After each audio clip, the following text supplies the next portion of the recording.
time Randy's going to do it. So Randy, welcome. Thank you so much for doing this.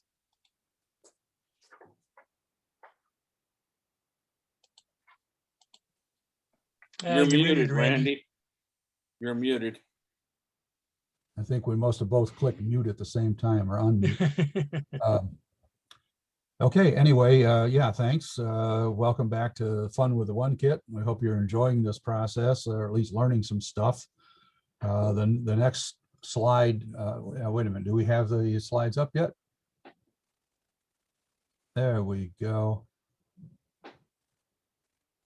Okay. Mark, if you run the next slide up when you are ready. Okay, this is just a reminder to remind me to remind you that we do plan to showcase your One Kit models on May 29th, like Jim mentioned earlier. Reminder of the incentive from Bar Mills, $25 gift certificate. This is not a contest. It will just be by random draw. And we do encourage you to show the models, even if you're not completely finished with them. We still want to see what you're doing. And I will mention that you must display something, though, to be eligible for the program. So on the next slide, we're going to see that we are halfway through the process. And the following slide is just a quick recap of what we expect you have gotten to this at this point. Cut your walls to the plan, get out the window openings, door openings, and so forth. So as we move on to the next slide, are there any questions or issues for Gaylord or I? Anything that you've gotten hung up on? So, next slide, please. I have a quick question for, I was thinking about building like a freight depot, which is it's a little bit above the ground. It's not on the ground level like the saloon is. Mm-hmm. How does one, I guess, raise, give it a basement, I guess? Yeah, you're thinking of a closed foundation, or would this be more of a platform set on pilings? Platform on pilings. Okay. Hopefully you have some chopper or something that allows you to cut a whole lot of pieces to the same size, because you're basically going to have to build a flat surface and put a whole bunch of pilings or posts underneath the thing and cross brace them. And that'd be pretty much how most of those types of buildings were done in the past. So, does that help at all? Yeah, I got a lot of chopsticks that I bought for cheap at one of the dollar stores. So there you go. You just have to make big chopsticks into short chopsticks. yes, thank you. Okay, hope that helped. Well, anyway, this is an illustration of what we hope to see from you guys at this point. This is from Jeff Junt, one of our S-scale builders. He sent these photos in. The saloon is his prototype. He's drawn plans for it. He's cut the walls out, and he's cut the window and door openings out. So that's where we want to be. So on the next slide, we'll quick overview of what we're supposed to do tonight. We're going to talk about adding the interior bracing, breaking some sub-assemblies up and pre-painting them. Then we'll glue some walls together. We'll actually raise some walls, make it start to look like a building. And once you complete all your walls, then you're going to need a foundation. So we'll talk about that. And then just a quick mention of some interior walls that might be valuable to you.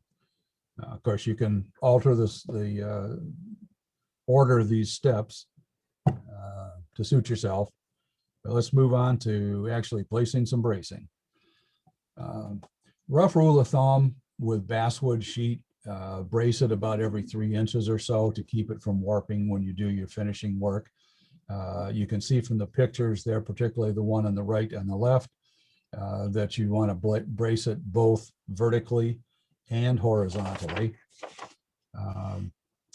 The most critical bracing on basswood sheets is always going to be across the grain, which in this case is vertically. Um, it's just simple logic that this stuff is going to want to curl up when you get it anywhere near water. But you want to use some judgment on the placement of the bracing. If you're the sheets are not scale dependent. 3 inches is 3 inches regardless of the scale. But if you're doing an N scale building, for example, maybe your whole wall is less than 3 inches long. So just brace around the edges and call it a day.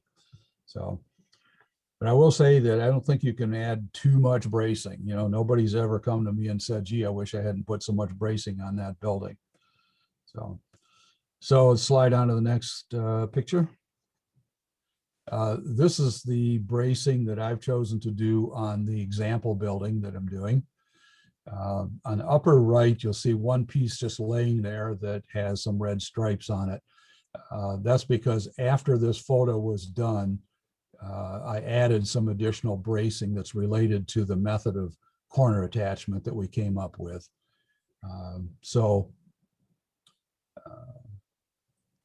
There's more bracing, I guess is what I'm saying. Now, one thing about applying this bracing, any corner that comes together is going to have sort of, I'll call it A part and a B part. And it's easy to mix up and wind up with two A's or two B's coming together. So what I generally do is I look at, let's say east-west walls are all get the A treatment and north-south walls all get the B treatment. That way you just, you wind up with the appropriate, shall we say, male-female components coming together. So now when you're placing the bracing, we'll see a picture, I think, later on that has a stop block. I think we talked about this a little bit last week. The easy way to make sure you get everything tucked together nice is to use some sort of a stop block. It can just be a piece of wood as long as it has an accurate 90-degree, a nice crisp 90-degree corner to work with. Looking, for example, at that upper left wall, focus on the bracing that follows the roof line. If you just take and slide your stop block up against that, then you take your little glued up piece of bracing and slide it up against the stop block, press it firmly in place, and you're golden. If you try to line those two edges up by eye, I guarantee that you won't get it quite right. So on the bottom edge of those walls, the wall where Mark's cursor is, you'll see what I'll call a ledge or a piece of bracing. It's important to keep the bottom of the wall from bowing out, but at the same time, it's going to serve as the ledge that we'll talk about later when we get to the foundation. At some point, that wall is going to have to hang over something, and you want to get those pieces of ledge accurate. It has to be consistent all the way around, or you have an obvious problem. So one good way to do that, speaking specifically to this kit, if you take a piece of the interior corner bracing that they gave you, and then take a piece of the exterior corner trim, glue them together so that one side is flush. Just lay two pieces on your work surface and get them glued together. So looking at the end of it, you'll have something that roughly looks like an L. Then you can use that little jig. You hook it on the bottom edge of the wall, and then just like the stop block, you place your ledge, your bottom bracing up against that, slide it along as necessary, and you will have a perfect, consistent overhang the whole time. Now, I've got a bonus tip for you guys, completely free, no extra charge for this. The question of glue often comes up on these things. And of course, there's a wide variety of glues that you can use. For wood, I tend to lean towards the PVA type glues, the most basic one being white Elmer's glue. There's also any yellow wood glue, works fine. But I've come across a product, at least it's new to me. I've used Aleene's glue, ALLENE''S, for years. It's a real good glue for almost any purpose, good general purpose thing. I went to get some new Aleene's glue, and on the shelf was something called Aleene's Turbo Tacky Glue. And it seems to combine some of their previous variety of glues, but I'm a big fan. I've come to love this stuff, mostly because it tacks up real well. In other words, you can put something in position and it's not going to have a tendency to slide away or whatever. It bites quickly. Secondly, it sets up fast. For things like these bracing pieces, you don't even really need to clamp them. If you press them firmly in place and then don't mess with them for a little bit, in 30 to 60 seconds, it'll be sustaining its own position without further input. And also, like any of the PVAs, it stays a little bit flexible, which is always a good choice on buildings, because if they get bumped or knocked, some glues are very brittle and things tend to pop apart. So one quick note, on the left side of the picture, you'll see a couple of little squiggly marks there, little red marks. Those red marks could be construed as evidence of an incipient mistake on my part. I vigorously deny that. I maintain that they're actually a genius move on my part to illustrate one particular thing that we talked about before. It's very easy when you're transferring your ideas from the front of the thing to the back of the thing to make that left-right mistake. So I just, yeah, sure, I did that on purpose. Right. So anyway, that gives you an idea of what that would look like if you were to make that mistake. So, okay, next slide, pressing on. Now we'll go to painting some sub-assemblies. And build number one, we talked about doing a plan for painting. These are just some likely sub-assemblies, assembled walls minus the trim. Foundation, much easier to do that separate. Windows, doors, corner trim, keep them all separate. If you look at the picture that's included on that slide, you'll see a nice crisp separation between the 2 and 3 colors there. And I won't say that an expert can't do that correctly with them in place, but it's highly unlikely. So next slide is going to address how do we seal the wood. We talked about this last week. It's imperative that you seal this stuff if you're going to use anything that's related to water-based materials. It's my habit to put the bracing and so forth on before you seal the interior of the wall. When you do seal it, you want to make sure you get all the sides and the edges. Important, especially the end grain. That stuff soaks up water like a sponge. What to do it with? Number of choices. Commercial wood sealer, go to your friendly paint store and they'll sell stuff that's specifically made for that purpose. Hardware spray paint, rattle cans, basically. Pretty much my go-to for at least the interior of the walls.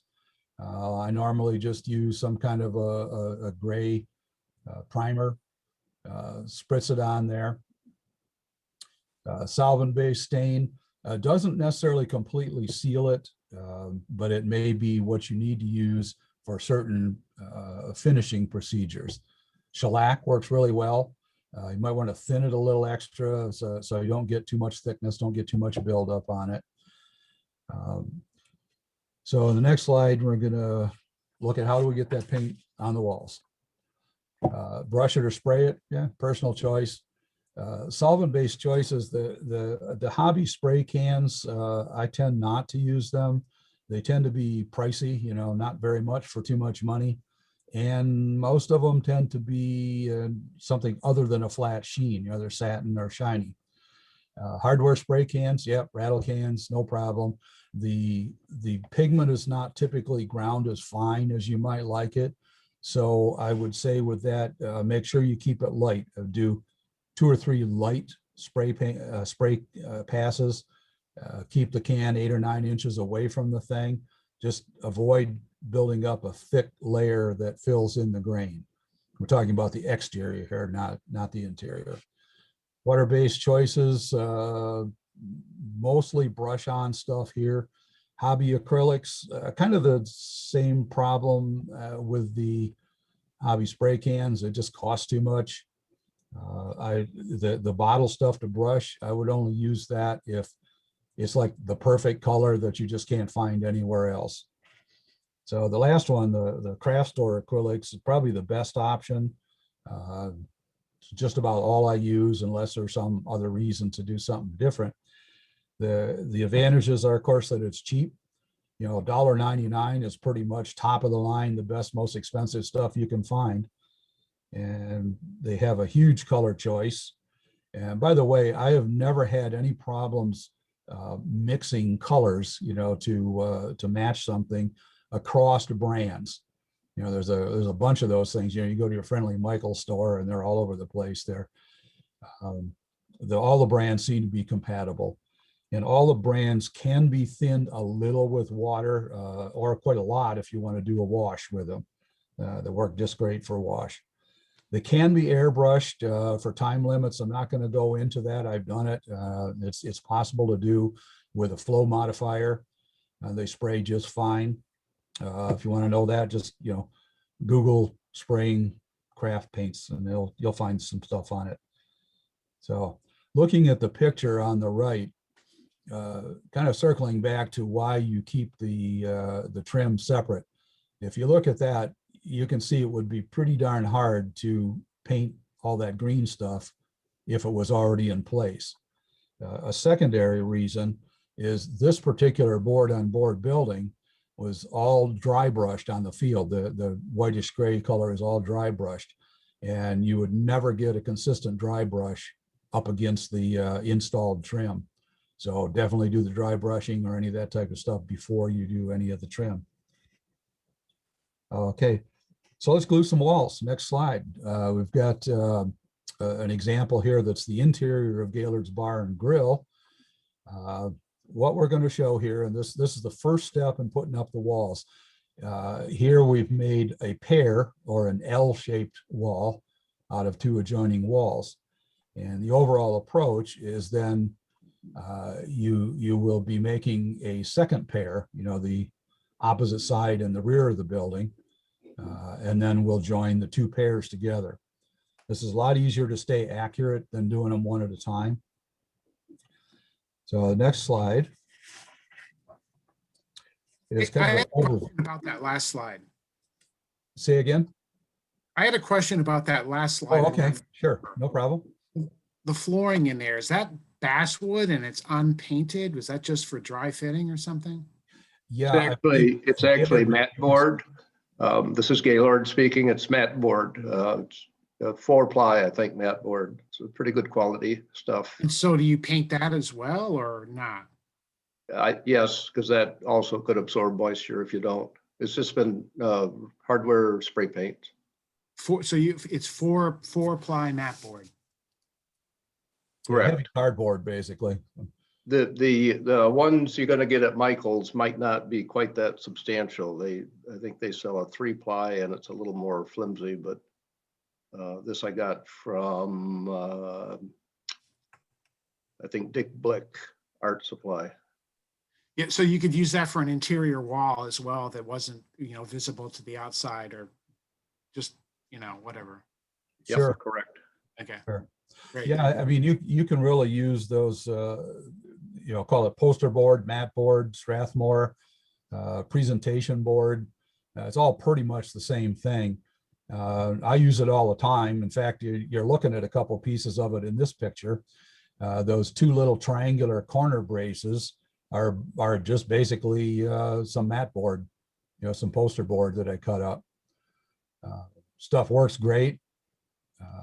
In this case, they have not been painted because they're not going to see any further finishing materials. But anyway, anyway, does that answer your question adequately? I don't want to skip away here. No, it did, but seeing these new, this new bracing, the triangular bracing, I'm kind of wondering, yeah, I'm hoping you're going to describe the purpose of that and stuff. I'm doing O gauge, so I think I need more bracing. Yeah, maybe. yeah. No, we will revisit that later. This is intended just to be sort of an overview to see how all these things come together. Now, in the case of a rectangular building, which probably most people would be building, we're just going to have two L's, two pairs in this picture. The pair that we're going to make first would be the right side wall and the front wall nearest you. And then we would make a back wall and a left side wall. I've kind of messed that up here by having a different shape. So in my case, I have three pairs when this goes together. You know, the short pair in the lower left corner will be the next piece that'll go together.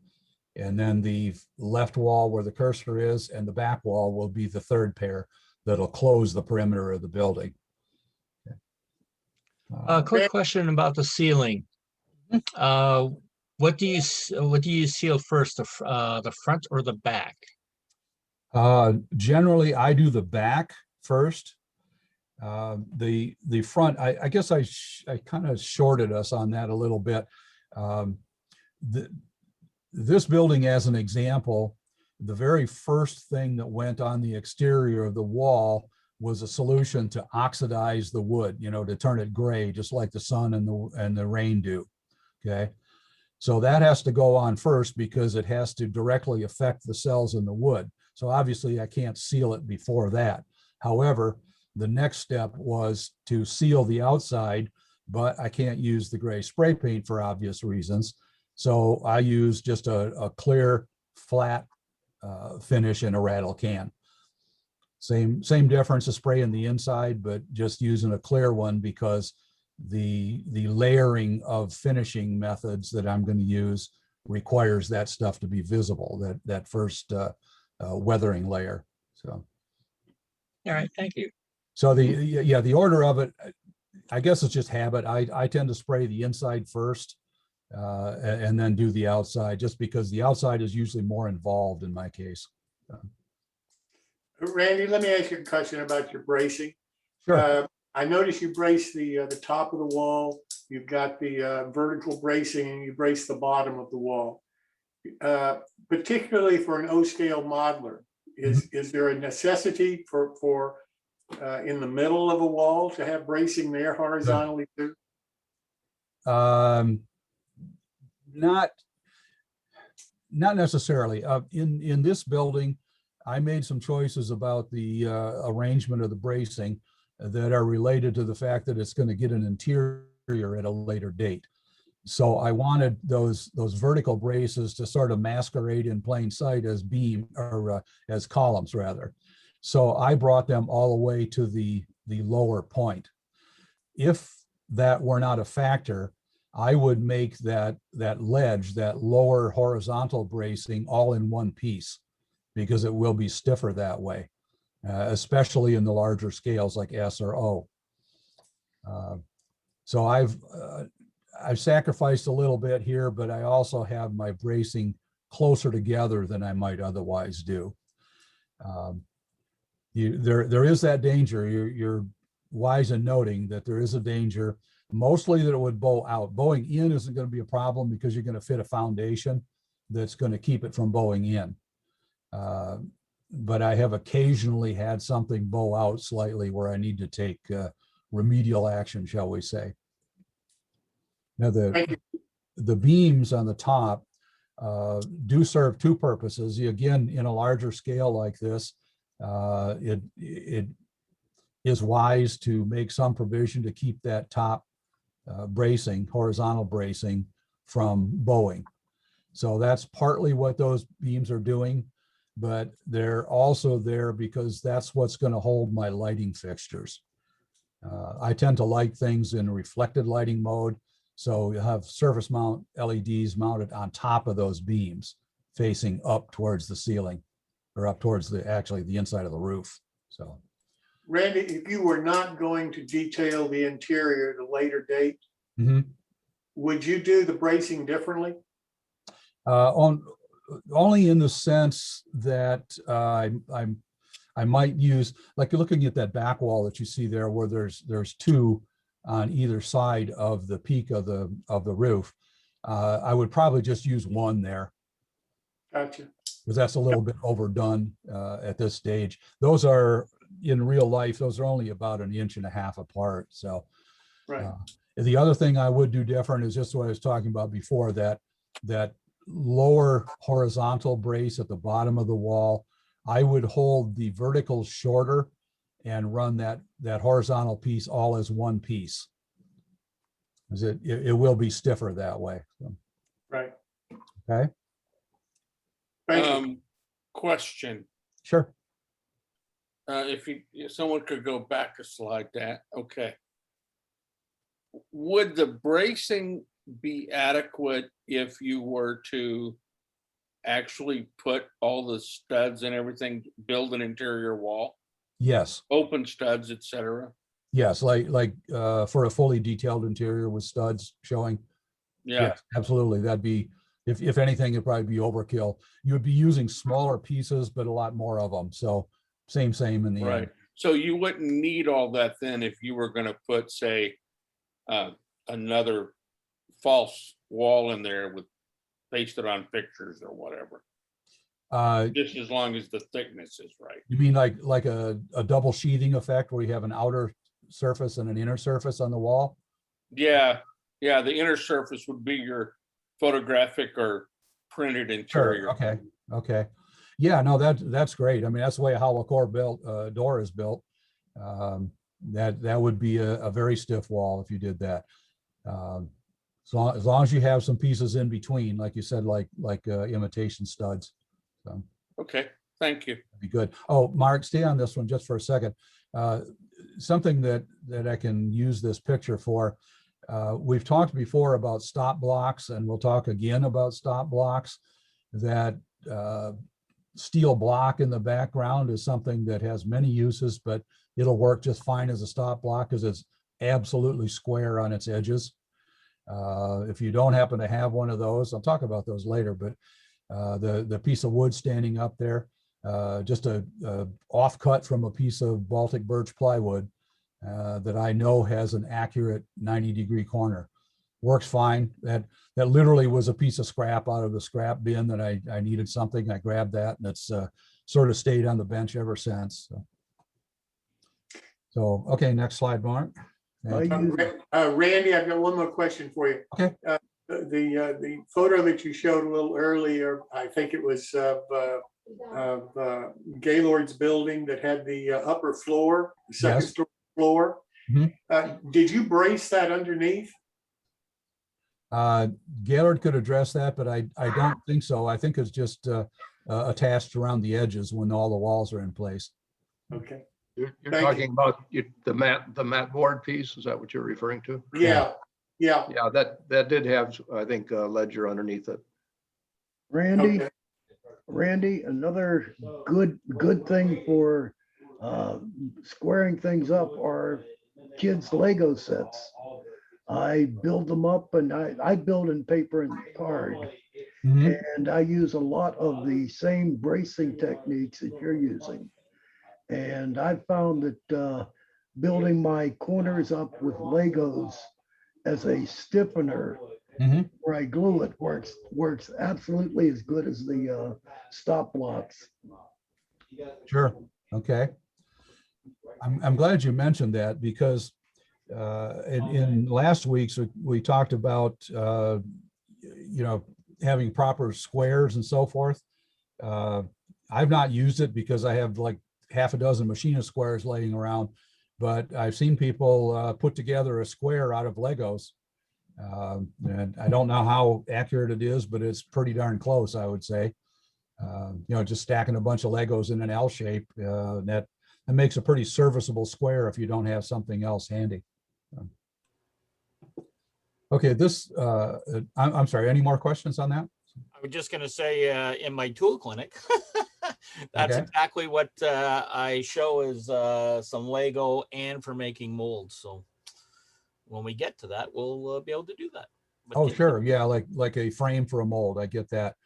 Have you ever taken a fine square and checked the Legos for accuracy? I assume they're pretty good. They're very good, yeah. And I Okay. see somebody else has put the corner braces in from City Classics.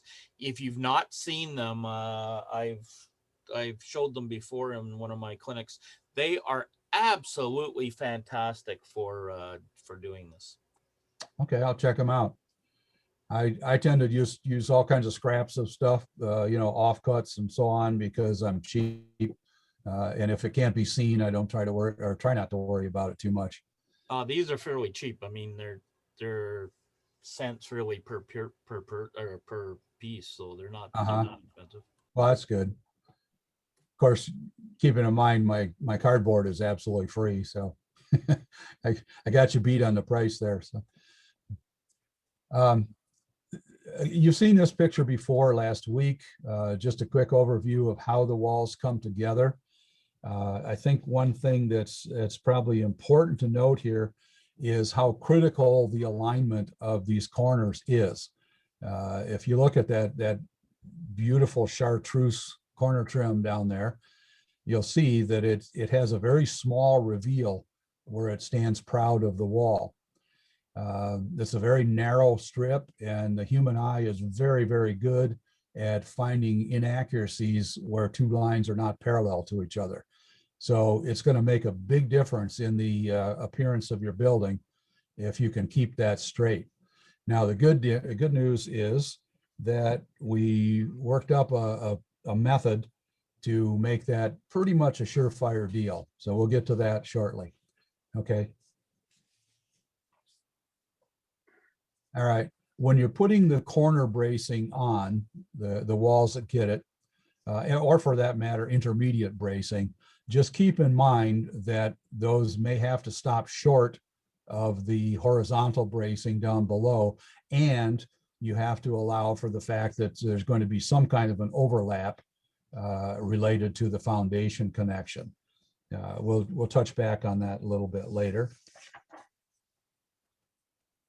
Okay, this is the same photo. All we've done here is put some reference marks on here. So we have wall A and wall B. And the next one, we're going to look at the making the first half of a corner on the next slide. Okay, we got wall A here. This is laid face down flat on your work surface, which you assume to be a nice flat straight work surface. There's that olive drab stuff at the left is the stop block. You can see how, you press it up against the wall. Now you drop in the blue spacer. That's a piece of the corner bracing, but it does not get glued in. The brown part or dark brown part there, labeled alignment stop, the yellow line is where it gets glued. So that gets glued in just using the stop block and the spacer to align everything. That alignment stop, by the way, is approximately the same length as the blue corner brace. So in other words, it's going to go mostly the width of the wall. So on the next slide, we're going to look at the mating half of the corner. Again, our stop block shows up, again, laid flat on the work surface, face down on the wall, the wall's face down. This time we put the corner brace in there with actual glue in place, keeping everything aligned, press it firmly. You really, depending on the glue you use, you might not even have to clamp it. Doesn't hurt to put a little weight on it or something, leave it for a little while. Okay, the next slide, we'll talk about making those two walls into one wall. This is the beginning of our L's that we're talking about before. The yellow line, again, is the glue surface. These walls now, by the way, you can stand these vertically so that they're sitting on the bottoms of the walls on your nice flat work surface. That keeps the bottoms of the walls aligned. Just when everything is clamped together, make sure you press down firmly on the two walls and double check that visually to make sure that both of those are fully in contact with your work surface. But other than that, wall A is just going to be pressed up snug against that alignment stop. So press it down. Any of these corners, remember, we have to clamp them or weight them or whatever in both directions. So the clamp that's illustrated, the black line, gives you clamping force in one direction. And you want to try and have some clamping force on the wall A to hold that down. Again, if you pass that glue, you may be able to just press it down firm and hold it there for a half a minute, and it should stay where it belongs. Again, visually check all the alignments on this thing. Okay.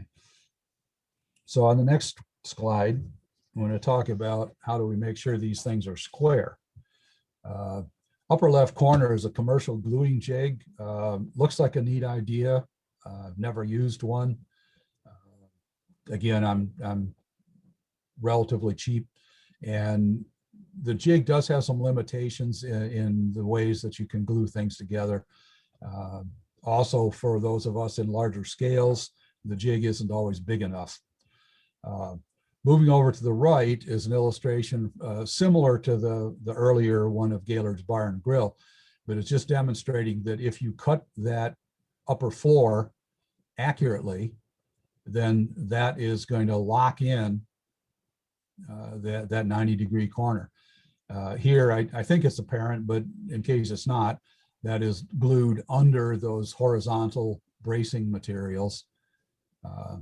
So just make sure it's pressed in, everything is square, clamp it, and it'll never get unsquare. On the bottom. Just one other point, Randy, Oh, that sure. anytime you use that technique, you of course have to notch out the corner of the mat board or the floor piece, because it's got to fit up against the interior of the two walls, but work around the interior bracing that's in the corner. Right, good point. We'll actually see some evidence of that in one of the later slides when we do those little corner gussets. The bottom picture there, the device in there, I have 3 or 4 of those things. They're called angle plates. They are, again, it's something you'll find in a tool and die maker's kit. They're accurately machined on all of those non-painted surfaces. In this case, it's guaranteeing the angularity of that joint while it sets up. Okay. So next slide. Oh, hey, before we go there, you get another bonus tip here. We talked about the blocks you saw earlier with this kind of Swiss cheese look, have all the holes drilled in them. Those are really valuable for a lot of things. And much like these angle plates, those are all machined to within 0.3 of a thousandth of an inch of perpendicular and flat. So you can't get much more accurate than that. The angle plates, the one that you see in the picture is 2 inches by 2 inches by 2 inches. And I've had those for 40 years and I have no idea what they cost currently. But I can tell you the other blocks with the Swiss cheese, the 1, 2, 3 blocks are, well, they're 1 inch by 2 inch by 3 inch. If you have a machine tool supply type operation, you can walk in and they'll sell them to you. If you're big on buying American, it'll cost you about $130. If you don't mind the import ones, it'd be about 18 bucks for a pair of them. Very valuable things for a lot of uses. So there's a bonus tip. Actually, as long as if you have those, there's more 1, 2, 3 blocks on the left side there. If you have any of those metal blocks, another bonus tip is get yourself a few appropriately sized super magnets, neodymium magnets. Very, very strong. And if you're using a block like the one you see there bracing the wall up, the one on the right, you can use a magnet on the backside of the wall that'll do a very nice job of holding that wall in place. So okay, techniques for squaring the adjacent walls. We've kind of already touched on these 1, 2, 3 blocks. In this case, because there is wainscoting on the front of this wall, it creates some difficulties as to how to brace and glue this thing together. The left block is providing the clamping force down, to hold those together. The black clamp is clamping it in the other direction, but you can see there's no room to put a black clamp on the top edge of that wall. So the second 1, 2, 3 block on the backside is providing that clamping effect. These blocks weigh about 1.5 pounds or 2 pounds, so they tend to stay where you put them.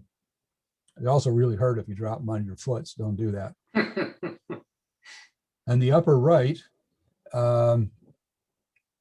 here's back to the corner gussets. Now, the one laying on the work surface there is a better illustration of what Gaylord was talking about. You can see how it's notched out, to clear those corner braces. You want no contact, so make that notch slightly bigger than it needs to be. You want 0 contact at that point. The little piece of wood glued to it probably shows better on the upper one that's clamped in place. It's only there because I didn't have anything else to clamp it to, and just gluing the edge of that piece of poster board is not a very good glue joint. The right side, of course, is clamped up to the bottom of the top bracing, so that's a perfectly good glue joint. What you can't see is there's a little piece stuck underneath it, so the clamp is spreading the load over the whole joint. Okay. Then the bottom one is just a reminder, periodically check these things. When you've glued these and they're still fairly fresh, you can usually unclamp them and get a square in there and check it. You still then at that point have some ability to square these up.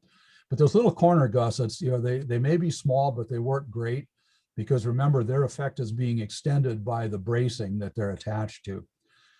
If you just press those, firmly into the corner before you put the clamps on, those things will give you an amazing amount of stiffness. I've literally built airplane wings that much of it's held together with little gussets of plywood like that. So the next slide. Okay. Let me double check here something. Okay. Oh, okay. The corner trim issue. You certainly can put the corner trim at this point if everything's painted and finished the way you want it. I wouldn't be too eager. I would just leave that. Next week, we talk about the windows and doors and, fitting exterior trim and so forth. And I'd be inclined to just leave that corner trim until then, but it's your building and you can do that if you want. There's no likely need to square up those corners any further, because they should be good by the time we finish this up. Okay. Jeff Junt shows up again here. Jeff cooked up this one-piece version of the interior bracing and the exterior corner trim. As I recall, somebody, I think Northeastern, used to sell a material like this. I don't think they do anymore. The one thing that I would remind here is, if you put this in, the bracing is going to have to go in early in the process, and you now have the corner brace, or the corner trim, excuse me, on the outside. So you can no longer lay things flat. You can still get away with it. Just put another piece of thin wood as a shim under the wall, so that the corner trim doesn't contact the work surface. Next slide, we're going to start pairing the pairs, if you will. Our first pair, our L-shaped wall, is on the left, but now we're going to pair it to, remember, I'll just remind you, I have 3 L-shaped pairs where most people are only going to have 2. So this is my second L-shaped pair going together. Nothing too mysterious about this.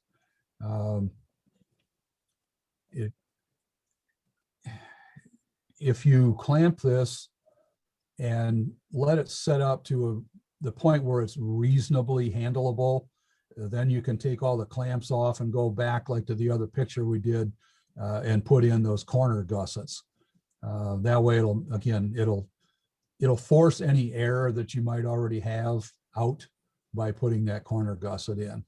Okay. Now, again, thinking back to the overview that I had of all 6 walls of my building put together, we're now going to close that wall with the 5th and 6th, or close that circle with the 5th and 6th wall, and that's in the right-hand picture. Now, whether you have just 2 L's to put together or 3 or 12, it doesn't matter. The last one presents a little bit of an issue because you have to fit up and glue and clamp 2 corners at the same time. It's out of the picture to the top left there, but that would be the first corner. And the way you can work around that problem is basically do that corner first and let it fully set up so that it's strong enough to handle. Then, in this case, I've turned up on the side wall and done this connection vertically. Again, it just suited my clamping process better. The 1, 2, 3 block that's sitting behind there is just being used again as a stop block to keep the bottom edges of the walls flush with each other. And then, of course, the 2 black clamps are providing the pressure in the one direction. And then on top of the wall, you'll see another 1, 2, 3 block that's putting a couple of pounds of pressure down on the other direction. So at this point, if you've squared everything well along the way, everything should be square. So I think we can move on to foundations. Since you now have a whole set of walls, you kind of need a foundation to put them on. The foundation, you can do different approaches. We would suggest what we called a breakaway foundation. Several reasons for that. The foundation itself can be permanently put on the layout that way, and then you can scenic up to it, and you won't ever have the issue of the thing looking like it's sitting on top of the ground. This also allows good access for later detailing or putting lighting in, less damage if somebody bumps into it, also easier to fix if somebody does damage it. But you still want the whole thing to be anchored to the ground, or I'm sorry, the whole thing to be anchored to the foundation. So you don't see any gaps or light leaks or what have you. So on the next slide, we're going to look at one of 2 different ways to address this corner piece. We'll call this the full overlap. The chartreuse piece is glued to the exterior wall, and you can see that the foundation fits inside of the wall. You can probably visualize that better on the picture on the right. That's an upside down building. It's only the second one I've seen. The first one's in Orlando, and that's not a joke. You see the foundation nestles into that ledge. Okay. Also, just make a mental note of how that foundation looks from the bottom. We'll touch on that later. But I think the next slide is going to show you how this fits together. Nope, back up one. Oh, did we animate this yet? Maybe I missed that. So.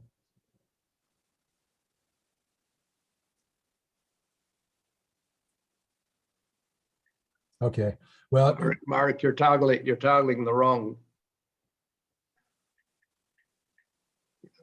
there we go. Look at that. Super.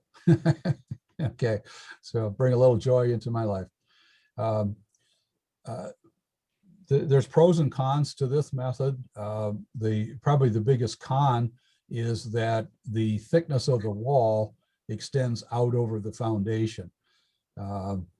This is less of a problem in larger scales, but even in S, that 1/16 of an inch thick wall represents a 4-inch overhang. This is probably not the best method for the smaller scales. In my case, the edge of the foundation is going to get a brick overlay that'll eat up some of that, but the smaller ones, that sort of overhanging wall may be a problem. So I'll look at a second method. There we go. Here the wall sits on the foundation, obviously. You can control the extension out over the foundation. The second type reduces that projection. It does require a wall ledge, you know, that the lower chartreuse piece. If you look at the picture on the right, you'll see how that has to be applied to the top of the foundation. So it's basically, it's not doing anything other than just keeping the building in the proper alignment. So is there any disadvantage to this? Well, it does require the ledge to be positioned higher, meaning that there's more of that wall structure that's unsupported.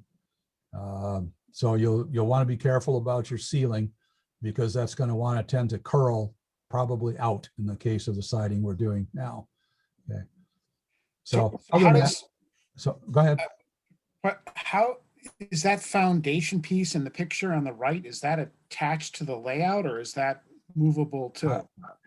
Well, that's an incomplete foundation. There'll be more underneath it. That's just the top layer, I would say, the floor surface, if you will, that you're seeing now. Okay. Oh, it is actually the only part of the foundation, because I had, this particular structure was embedded in some cinders. So I was able to, you know, work the cinders right up to it. Okay. It could stand to be that shallow. Okay, great. Yeah, so I'm trying to do a wharf. So I'm gonna have 3 buildings on a wharf. So I've got to have the whatever the flooring is on the wharf itself. Yeah, you don't want to see any foundation, right? Right, Right. exactly. Okay, my suggestion would be, again, referencing the picture on the right, do exactly what Gaylord did on that one, except position those locating pieces flush with the outside of that styrene sheet. Right.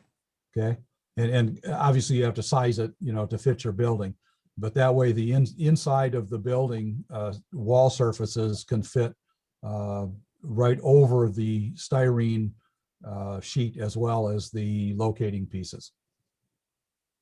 So that's a sheet of styrene there. What kind of thickness? Again, Gaylord may address, I don't know if it's I'm assuming styrene, it may be just mat board, but Gaylord. It is styrene, and I was, unfortunately, I didn't have a wooden example to show here, but it is, it's 60 thousandths. Again, that's 4 inches thick in S scale. I think for your wharf application, all you need to do is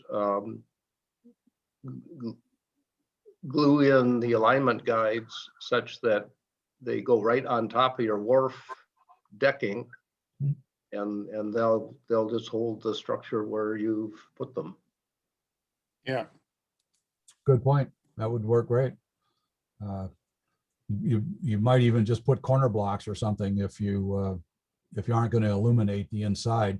The biggest danger with that is if you illuminate it, you're probably going to get light leaks at the bottom edge. So. Okay, on to interior walls. Oh, just one quick note further on the foundation. The upside down building that you saw illustrates a simple way to build a foundation. That's exactly what I'll be doing on the example building. It's just 1/4 inch square pieces of aircraft spruce in this case, but just any kind of 1/4 inch wood, or larger if you want a taller foundation, and then cardstock glued to the top of it to form the floor. Unless it's a really small building, you probably want to do a little bit of bracing underneath it also, so that the floor doesn't sag or distort on you. Okay, on to the interior wall issue. These are optional, obviously. The larger scales, this is going to be more of an issue, because one of the joys and the issues of working in a bigger scale is the windows get a lot bigger. So you really can see the inside of the building. You almost have to do something about it. So, excuse me, natural view block basically interior walls, any kind of view block is there to keep you from looking all the way through the building. Particularly the case in residential stuff, you know, it's just not natural to be able to see out one side of the building through the other. So it adds a little sense of realism. Even in a store, you probably can divide it up into front room, back room, and that type of thing. It also gives you a place to hide wiring if you're doing lighting. Also, we'll show you a picture in just a moment. In fact, go ahead and move to the next slide, Mark. Lighting of individual rooms. Here just illustrates the upper floor of a two-story house. And I think that you get a lot more realistic look especially in residential, if you don't have lights in all the windows.